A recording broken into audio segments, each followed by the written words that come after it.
Nung tinulungan ko yung matanda. Siguro, oras na siguro ngayon para puntahan na to. Ang nakasulat dito ay kayaman. Baka kayamanan to, baka nagkamali lang yung matanda. Pero wait lang, parang hindi pa dumating si Daddy ah. Nangingisda kasi si Daddy eh. Pero hindi na natin isasama si Daddy. Tayo na lang pupunta dito sa mapa na to. Kasi hindi ko talaga alam kung anong meron dito. Pero parang dito na yun, banda. Tara.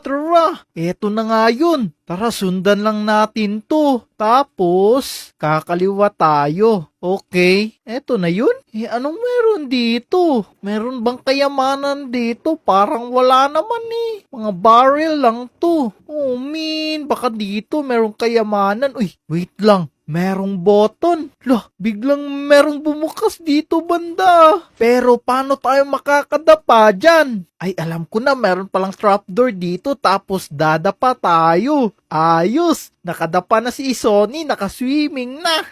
Tapos, pindutin lang natin tong button na to. Yan, makakadaan na tayo. Biglang nag-close ah. Pero okay lang yan eh. Ano kayang meron dito? Nako, merong nasusunog. Tulong. Ay, wait lang. May nakasulat ah. Left or right? Mga lodi, comment kayo kung anong pipiliin natin. Left ba or right? Pagkatapos, wag nyo din kalimutan i-like tong video na to. I-like nyo na para yumaman si Sonny. Naku, maraming nag-comment na dito daw sa left. Tara, dito tayo sa left. Let's go! Aray, apakainit. Aray, nako.